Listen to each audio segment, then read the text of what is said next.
রাজ্যের দুগ্ধ খাতের পরিকল্পিত টেকসই উন্নয়নের লক্ষ্যে রাজ্যের প্রাণী সম্পদ বিকাশ দপ্তর, ন্যাশনাল ডায়েরি ডেভেলপমেন্ট বোর্ড এবং Gomti cooperative milk producers union লিমিটেডের মধ্যে একটি ত্রিপাক্ষিক সমঝোতা স্মারক স্বাক্ষরিত হয়। আজ সচিবালয়ের কনফারেন্স হলে মৌ স্বাক্ষর অনুষ্ঠানে উপস্থিত ছিলেন মুখ্যমন্ত্রী অধ্যাপক ডক্টর মানিক সাহা, প্রাণী সম্পদ বিকাশ, মৎস্য ও তপশিলি জাতি কল্যাণ মন্ত্রী সুধাংশু দাস, সমবায় মন্ত্রী শুক্লাচরণ নোয়াতিয়ান এবং ন্যাশনাল ডায়েরি ডেভেলপমেন্ট বোর্ডের চেয়ারম্যান ডক্টর মিনেশ সাহা।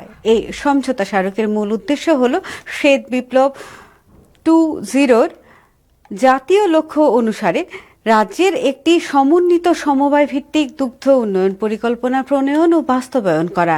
এই কৌশলগত অংশীদারিত্ব ত্রিপুরা দুগ্ধ খাতে সমগ্র উন্নয়নকে ত্বরান্বিত করবে, সেই সঙ্গে সমবায় প্রতিষ্ঠানগুলিকে আরও শক্তিশালী করবে এবং প্রাণী পালকদের আয় বৃদ্ধি করবে।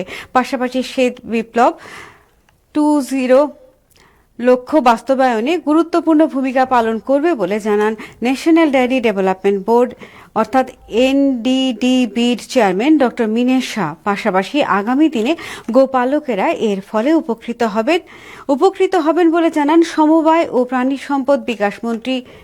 মুখ্যমন্ত্রী বলেন, এই মৌ স্বাক্ষরের ফলে আগামী দিনে রাজ্যে টোন্ড মিল্ক, পনির, ঘি, দই সহ রকমারি দুগ্ধজাত সামগ্রী উৎপাদিত হবে। সেই সঙ্গে তিনি আশা প্রকাশ করেন, আগামী দিনে ত্রিপুরা উত্তর পূর্বাঞ্চলের মধ্যে শ্বেত বিপ্লব ত্রিপুরা শ্রেষ্ঠ হবেন বলে আশা প্রকাশ করেন মুখ্যমন্ত্রী।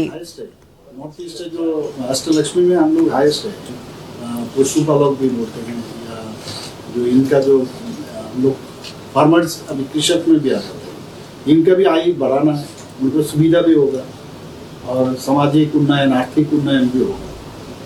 अभी Tripura produces about 2.63 lakh metric tons of milk per year.